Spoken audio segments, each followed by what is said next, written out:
Welcome to the Occupational Safety Leadership Podcast, episode number 73.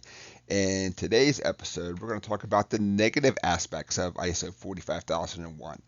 As we kind of continue down our journey of ISO 45001, we did a little introduction to it. We did the positive aspects found under episode 72. This episode, number 73, we will talk about the negative aspects of ISO 45001. Let's just dive right in.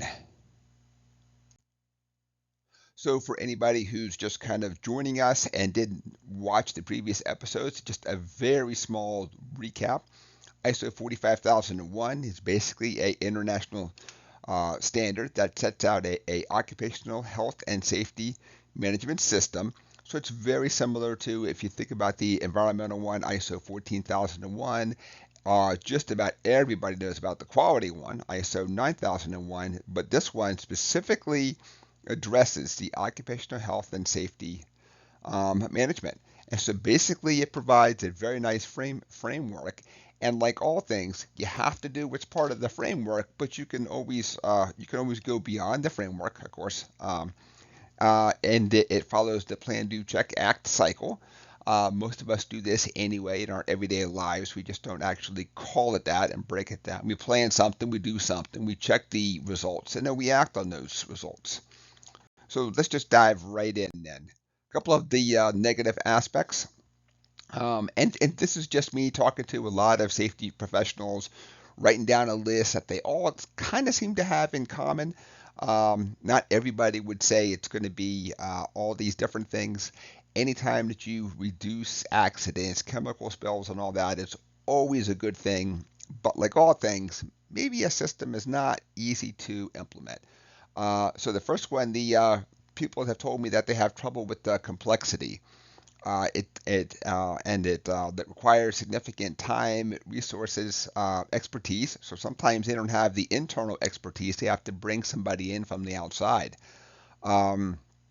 And sometimes because it's something that's so new, when you start to talk about we're going to conduct the risk assessment, we're going to establish appropriate controls, not that it's not already in place, but with such a lot of new language, sometimes it's extremely scary to folks. They deem it as complex.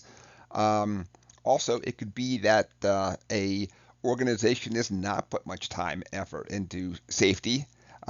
Maybe they've had some issues and maybe they haven't, and they've deemed that it's now time for a culture change. So that can be kind of difficult too. The second one, the administrative burden. So as we get more and more into the fast-paced world, there's a lot of times where we're just literally opening up our iPads and our phones, and we're just taking some notes, and we're doing this. So this looks like it has a lot of other additional, the documentation, record keeping, the regular audits. To me, everything is exactly the way that it used to be, except for you're just much more on a schedule then. And for anybody who's a small and medium enterprise, you may not even have a safety person to start with then. So then it becomes with the whole we care about our people, we want to do the right thing. How do we set up this whole system? Like, who's going to keep us going and keep us on task? And sometimes the safety aspect in some places, when they deem that there's not a very big safety issue in the workplace, will fall on the quality person. And so it's just another part of the quality person's job. So many people have told me that they didn't really understand the increased administrative burden that they were going to be faced with. Number three, super powerful resistance to change. So if you're already doing ISO 9001 or 14001, there's a lot of the same terms. But if this is just kind of coming at you, this can be scary. There's a lot of workplaces that they've managed to figure out what works for them, and so it's not really a management system. They've just kind of managed to figure things out along the way. And now that you're going to ask them to put a not just a structured system in place, but maybe you have to document a lot of the processes that just weren't documented before. So resistance to change can always be difficult for some people. Then some people, of course, are totally cool with all that stuff. Potential for increased cost, like all things, when you're going to put time and effort into something, that means that there's probably going to be a potential for increased cost out there.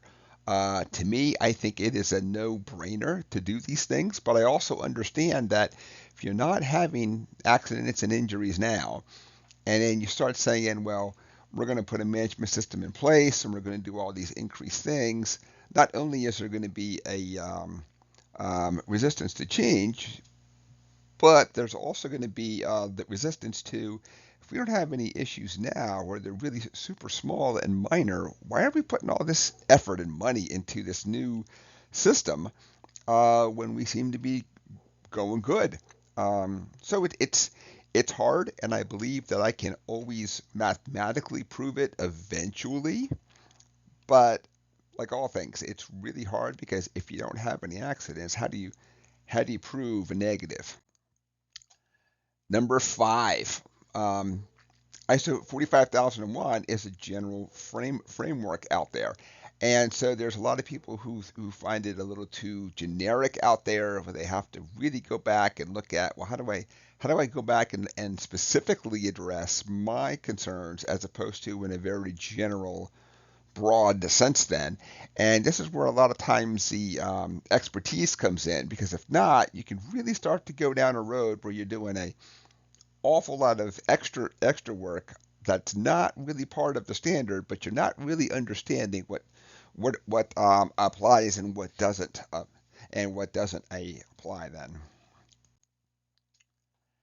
And people want to be seen for ISO 45001. You want to be seen as a leader in safety, but there's a lot of people who have limited external um, recognition as part of a negative. Is that they thought by telling people they were doing this, by showing people all this stuff, it was going to lead to a competitive advantage. Maybe they would get people from other companies come in, and it just really didn't pan out. It doesn't mean that they didn't reduce accidents and injuries and chemical spills, but they really thought they were going to get a lot of recognition for this. Um, I like to think that when you do the right thing, you don't worry about recognition. But I can also understand it from a financial standpoint when you're really trying to maximize a return on investment. That is it for episode number 73. We talked about the negative aspects. Episode number 72 talked about the positive aspects of ISO 45001. I want everybody to, if you're thinking about going down this road, make sure that you understand the positive and understand the negative. For me, I think it's awesome and it's great and it's all upside, but I also understand that I don't have to sell it at your company. I don't have to implement this system. I don't have to do these things. It's you, the listeners, that really have to sit down and say, is it going to work for me? Just because it worked for somebody else, is it really going to work for me? Is this part of the culture that we have in place now? Or is this that I'm going to end up fighting management a lot more than I'm ever trying to get help from the people and sitting down and implementing this? But episode number 73, the negative aspects of ISO 45001, is complete. I'd like to thank you for joining me today. My name is Dr. David Ayers. Have a safe day.